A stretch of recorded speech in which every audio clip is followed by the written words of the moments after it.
আমি রিমান্ডে থাকাকালীন এক হিন্দু অফিসার, ওর অনেকগুলো আয়াত দেখলাম মুখস্থ আছে। আমার বলছে, হুজুর একটা কথা বলি, আপনি তো মাওলানা মানুষ, আপনি তো বিভিন্ন জায়গায় ওয়াজ করেন। আমি সরকারি কাজে 2 বছর ইয়ামেনে ছিলাম, ওমান। ওখানে থাকাকালীন আমি দেখেছি ওনাদের কোরআনে কারিম হাদিস মেনে নেওয়ার আমাদের কোরআনে কারিম হাদিস মানা, এই 3টা দেশে এক না। আপনি তো হিন্দু, অন্য জাতির লোক, কিভাবে কি বোঝেন? আমি যে দোকানে খাবার খেতাম, দোকানের মালিক বসে আছে, টাকা নিচ্ছে ক্যাশ, আর যেখানে খাবার দেয় হোটেলের বয় বলা হয়, ওটা ওই মালিকের নিজের আপন ছোট ছেলে। মানুষকে রুটি দেয়, পানি দেয়, এগুলো সব টেনে দেয় তরকারি। ডাক দিয়ে একদিন বললাম, ভাই আপনি এই দোকানের মালিক, এত টাকা পয়সা আপনার, আর আপনার নিজের ছেলে ওকে মানুষের মতো মানুষ না করে ওরে বড় একটা জায়গায় তুলে না দিয়ে আপনি কি করেছেন? ছেলেকে হোটেলের বয় বানিয়েছেন। একটা কথা হলো, উনি ওনার ভাষা দিয়ে বুঝিয়েছে, ভাই আপনি কোন দেশের মানুষ আমি জানি না, তবে অনেকদিন আপনি আমার হোটেলে খাবার খানের জন্য আপনাকে বলছি, এটা আমার নিজের ছেলে হতে পারে। কোরআনে কারিম এবং নবীর হাদিস আমার সামনে আছে, ইয়া আইয়ুহাল্লাযীনা আমানু ইন্না মিন আযওয়াজিকুম ওয়া আওলাদিকুম আদুওয়াল লাকুম ফাহযারুহুম ইলা আখিরি আয়াত। হিন্দু অফিসার আমাকে বলছেন, হুজুর এ দোকানের মালিক আমাকে কোরআনে কারিমের সূরা তাগাবনের এই 14 নম্বর 15 নম্বর আয়াত আমাকে শোনালো। আমারও কোরআনের অনেক আয়াত মুখস্থ আছে, আমি বাংলা সহ মুখস্থ করেছি। আমাকে উনি বোঝাতে চেয়েছে যে আল্লাহ পাক জানিয়েছেন, ইমানদারেরা তোমাদের স্ত্রী সন্তান কখনো কখনো তোমাদের শত্রু হয়ে দেখা দেবে, সুতরাং তাদের থেকে সতর্ক থাকবা। আমার এই সন্তানটাকে আমি যা মনে করি, আপনাকেও আমি একই জিনিস মনে করি, কারণ আল মুসলিম আখুল মুসলিম, মুসলমান মুসলমানের ভাই। আপনি জাতিতে কি আপনাকে তো আমি চিনি না, কিন্তু মুসলমান মনে করি বলছি।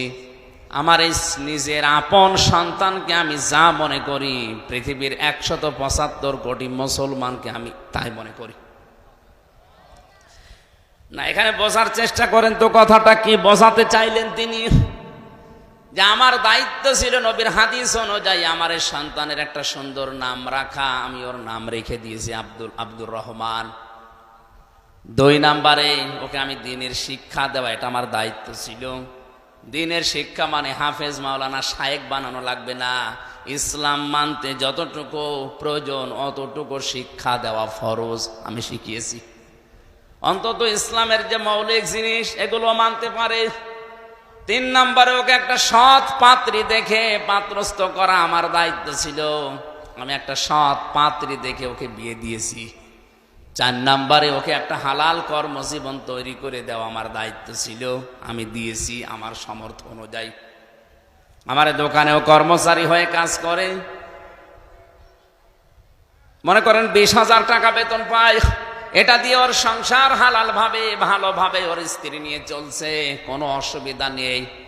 আমি তো আর ওর জন্যে 5 লাখ 10 লাখ 20 লাখ টাকা খরচ করে হারাম কোনো কাজে সুপারিশ করে একটা চেয়ারে বসিয়ে দিতে পারি না। কথাটার ওজন কত আপনি টের পাচ্ছেন? আজ বাংলার 1734 জন মানুষ দায়িত্বে আছে। এই ওমানের এই দোকানদার মুসলমানের মতো যদি এদের মন মানসিকতা তৈরি হয়ে যেত, এই দেশে ঘুষ নেওয়ার জন্য পিটিয়েও লোক পাওয়া যেত না। তিনি কি বোঝাতে চেয়েছেন?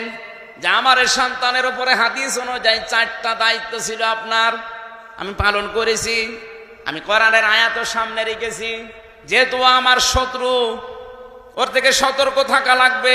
ওকে এমন জায়গায় আমি তুলে দিতে পারি না যে জায়গায় যে ও যেখানে বসার যোগ্যতা রাখে না, আমি টাকা পয়সা ঘুষ দিয়ে প্রভাব প্রতিপত্তি খাটিয়ে ওই চেয়ারে ওরে বসিয়ে দিলাম।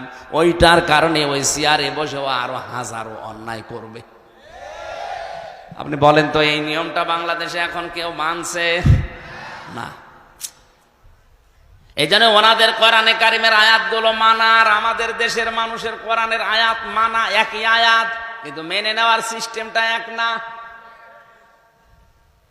আজ আমরা এই মন মানসিকতা নিয়ে যদি তৈরি হতে পারতাম যে ঈমান এবং আল্লাহর পরিবর্তে যারা কুফরিকে, শিরিককে, বেদাতকে বেশি ভালো মনে করে, ও আমার সন্তান হলো আমার শত্রু, ও আমার স্ত্রী হলো আমার শত্রু, ওর থেকে আমার সতর্ক থাকা লাগবে।